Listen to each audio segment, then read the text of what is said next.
안녕하십니까? 원창문 목사. 이충근 목사입니다. 오늘은 성형수술에 대해서 한번 이야기를 나누고 싶은데요. 교회 안에 성도들 중에도 성형수술은 많이 보편화되어 있는 것 같아요. 지금 시대적인 흐름이라고 할까나 성형수술이 잘못됐다 내지는 좀 나쁘다 이런 그런 시선들은 없잖아요. 그런데 교회 안에서 이렇게 성형수술이 이루어질 때 서로 이것을 터놓고 말할 수 있느냐, 또 이것이 편한 일상의 대화로 쉽게 대화가 되느냐, 이거에 대해서 우리 한번 잠깐 이야기해 보겠습니다. 뭐 대화가 되는지 안 되는지 모르지만 다 알잖아요. 그런가요? 저는 몰라요. 참고적으로 그 성형수술이라는 게 성경적으로 어떤 의미를 가지고 있느냐에 대해서 한번 좀 생각을 해볼 필요는 있을 것 같아요. 그런 의미에서 좀 이야기를 나눠보았으면 합니다. 우선 창조기를 굳이 들먹이면 하나님께서 세상을 창조하신 다음에 계속해서 반복해서 하시는 말씀이 참 좋다, 보기에 좋았더라 라는 말씀이에요. 제가 그 말씀을 묵상하다가 어느 날 갑자기 드는 생각이 뭐냐면, 날카롭게 생긴 그 돌조각 하나도 하나님께서 창조하셨다면 하나님께서 그것 보고도 아름답다고 말씀하신 거잖아요. 그렇죠? 그러니까 하나님께서 당신께서 만드신 세상, 당신께서 만드신 피조물들을 보고서 정말 아름답다, 정말 좋다라고 말씀하신 부분 전부 다 그렇게 말씀하셨는데, 우리는 우리 눈에 보기에 저건 보기 별로 안 좋은데? 라고 생각하고 있는 건 아닐까. 그래서 보기 안 좋은 걸 좀 다듬기도 하고 또 고치기도 하고 이리저리 좀 이렇게 수선하는 것 아닐까라는 생각을 좀 해봅니다. 물론 사회적인 평정일 수도 있고 어떤 절대적인 기준이 있는 것일 수도 있긴 하겠는데, 조금 남들에 비해서 좀 자긍심을 가지지 못할 만큼의 어떤 생김이나 그런 걸 가질 수도 있어요. 또 상처를 가질 수도 있고 그런 것을 의도치 않게 생길 수도 있고, 그래서 성형수술을 하실 수도 있다고 저는 생각을 합니다. 그런데 성형수술을 했건 안 했건 간에 중요한 건 뭐냐면, 나 자신은 이미 하나님께서 창조하신 그대로 아름답다 라는 사실이에요.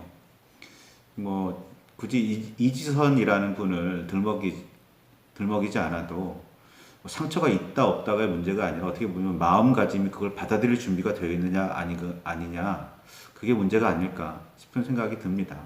그래서 마음이 아직까지는 내 모습을 그냥 받아들이기 힘들다, 그러면 사회적으로 그걸 용인하는 분위기가 아니다라고 그렇다면 자신을 위해서 자긍심을 가지게 하기 위해서 어느 정도 필요할 수는 있다고 보아집니다. 그러나 정말 근본적으로는, 궁극적으로는 하나님께서는 있는 모습 그대로의 나를 사랑하시고 계시고 그 모습 그대로를 아름답다고 여기고 계신다는 사실을 좀 기억하셨으면 좋겠습니다. 우리나라의 유교적인 생각들이 많이 지배적이기도 한데요. 사실 신체발부 수지부모다라는 이런 말도 있잖아요. 그 말의 이유인즉슨 이 몸은 부모가 주신 것이니까 귀하게 여긴다라는 의미가 있는데, 그래서 그 시대에는 머리카락 자르는 것도 안 된다 이렇게 했죠. 부모님이 주신 머리카락이다 이래서. 근데 사실은 그걸 지키기에는 굉장히 불편하실 수도 있어요. 일상생활이 좀 불편할 수도 있죠.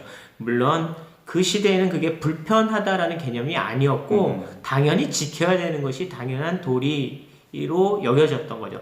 당연한 것은 고민할 필요가 없는 것, 그런 거였죠. 그러니까 지금의 우리의 정서는 사실은 우리가 성서적이다라는 것에 대한 기준 때문에 갈등하는 것보다는 유교적인 기준이 갈등을 만들기도 해요. 그래서 우리가 성형수술을 하냐 마냐 이런 개념에서도 유교적인 어떤 그런 기준이 있었기에 그것을 말하기를, 이게 오픈해서 이야기하기를 좀 꺼리지 않았나 하는 생각도 듭니다.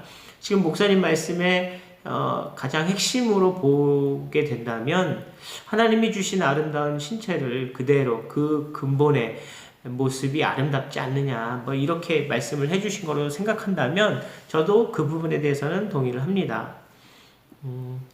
조금 다른 표현이긴 한데요. 저는 이제 개인적으로 자동차도 좀 좋아하는 편이긴 한데 자동차를 좋아하는 사람들이 하는 말 중에 튜닝의 끝은 순정이다 라는 말도 있어요.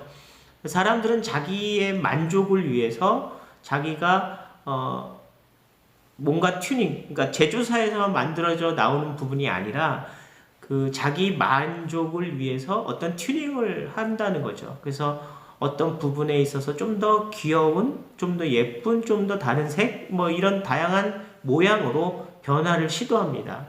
그런 시도를 했음에도 불구하고 마지막에 또 다른 튜닝, 계속 튜닝을 거쳐서 마지막에는 다른 튜닝을 한 번 더 하는데 순정으로의 튜닝을 하게 된다고 하죠. 그러니까 다시 원래 모습으로 돌아온다는 말이 있어요. 그래서 튜닝의 끝은 순종이다라고 순정이다라고 말을 하는 경향이 많습니다. 사실 성형이라는 게 쉽게 할 수 있는 게 아니잖아요. 어떻게 보면 이런 표현도 아마 맞을 것 같은데 문신을 한 사람들이 하는 건 또 고통스럽게 이렇게 레이저로 태우거나 뭐 이런 모양인데 살을 째고 찢고 태우고 해서 찌르고 그런 좀 일종의 고통을 좀 느껴가면서도 그걸 감내한다고 하는데 그 감내 결과는 멋 또는 뭐 자신감 뭐 이런 거라고 하죠. 사실 멋도 괜찮고 자신감도 좋은 것 같아요. 저는 좋다고 봐요. 단지 그것을 대중적인 어떤 이미지에서 다른 사람들이 볼 때, 그러니까 소수 몇 명이 볼 때 멋있는 게 아니라 대중이 볼 때 멋있지 않다라고 생각하는 마음 때문에 그걸 또 문신을 지우는 그런 일도 또 생긴다는 거죠.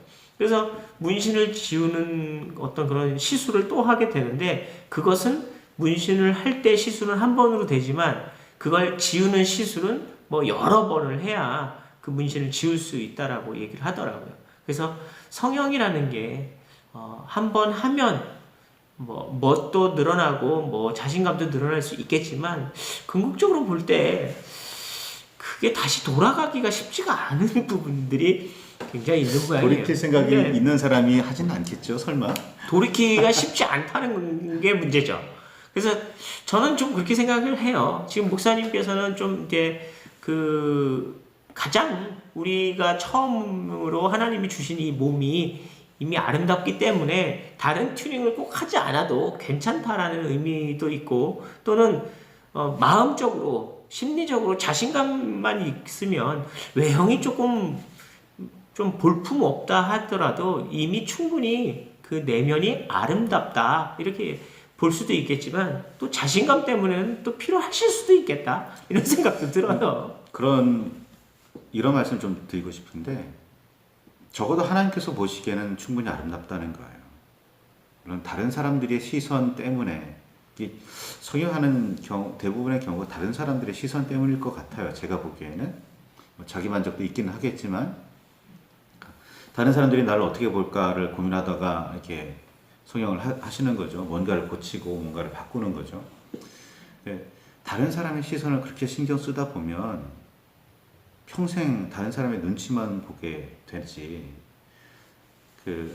거기서 벗어나는 경우는 별로 못 본 것 같아요. 저는 개인적으로 스스로 자기 안에 있는 자신감이 있지 않으면 자기에 대한 자신감이 있지 않으면 이 정도에서 나는 그칠 수 있다. 이건 쉽지 않은 것 같아요. 성형이든 무엇이든 간에. 제 주변에도 어린 아이들이 그 쌍꺼풀 수술 같은 것도 하는 걸 봤거든요. 제 가까이 있는 사람들도 많이 하더라고요, 요즘은 이제. 많이 보편화됐어요. 그러니까 뭐 심한 시술이 아닌 쌍꺼풀 수술이라든가 이런 간단한 시술들은 어린 아이들도 많이 하고 있는 것 같아요. 물론 극성스러운 부모들 탓이겠지만 어쨌든 제가 볼 때 이 성형이 이미 많이 이제 보편화되어 있던 어떤 문화적인 그런 코드인 것 같아요, 지금. 그래서 그걸 뭐 하지 말아라, 하면 보기 흉하다, 뭐 이런 개념을 말하는 건 아닌데, 뭐 제약이라고 말하는 건 아니에요. 그렇지만 우리가 궁극적으로 미의 기준을 어디다 둬야 되느냐, 이걸 좀 생각해 보는 게 참 좋겠다, 이런 생각이 들고요. 정말 우리는 만들 때부터 아름답게 창조되었고, 아름답기 때문에 우리를 그냥 보시기에 좋았더라 하신 게 아니라 주님은 심히 보기 좋았더라라고 하는 존재가 바로 우리 인간의 존재라는 거죠. 그러니까 우리는 태어날 때부터 완전 좋은, 완전 이쁜 그런 존재입니다. 근데 그 이쁨의 기준이 외모를 의미하는 게 아니라는 거죠. 그러니까 외모도 이쁘지만 우리의 마음과 또 우리가 할 수 있는 수많은 선행들과 우리의 아름다운 미래, 이 모든 것을 볼 때 우리는 참 보기 좋은 사람들이거든요. 그러니까 그런 일들을 감내할 수 있는 사람이기 때문에 우리는 이미 충분히 아름답습니다. 단지 미의 기준이 비성서적으로 눈에 보이는 것을 미의 기준으로 두기 때문에 그런 변화가 일어난 것 같아요. 그러니까 성형을 좀 해야겠다, 뭐 이런 식으로.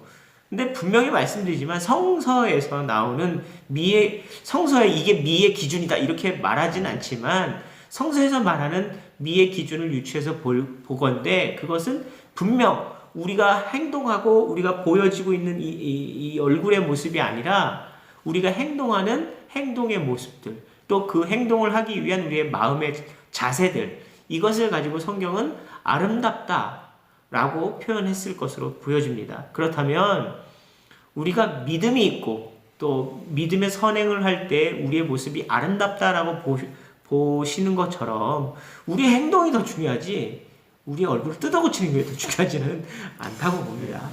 저는 아쉬운 점이 하나 있다면 그런 것 같아요. 외모를 그만큼 가꾸는 만큼 마음씨도 좀 가꾸었으면 좋겠다라는 그런 생각이 듭니다. 외모는 그만큼 가꾸는데 마음씨를 정말 가꾸고 있느냐? 사회는 점점 더 정리되어 가고 있고 복이 좋아져 가고 있는데 그 사회 안에서 살아가는 사람은 정말 행복하냐? 그건 좀 다른 문제인 것 같거든요. 그러니까 겉보기를 기준으로 겉보기만 이렇게 다듬는 게 아니라 마음도 좀 영혼도 좀 다듬는 게 전인적인 발전이나 성장이 아닐까. 그게 하나님께서 기뻐하시는 모습이 아닐까 생각해 보게 됩니다. 여기서 하나의 단서를 좀 별도로 달았으면 좋겠는데요. 예를 들어서 성형수술이 필요한 경우가 있어요. 있기는 합니다. 그러니까 이를테면 뭐 사고가 나서 원래 모형 원래 모습을 잃어버린 경우 또 심하게 화상을 입었다던가 이런 어떤 불상사가 일어나는 가능성도 있죠. 우리가 원해서 사고가 나는 건 아닌데 이런 사고가 날 때도 물론 있습니다. 그래서 그렇게 치료에 관련돼서 많은 성형들도 필요하겠죠. 제가 알기로는 어떤 사고를 통해서 해야 되는 성형수술은 보험 처리가 되는 걸로 알고 있거든요. 그러니까 그런 것 같아요.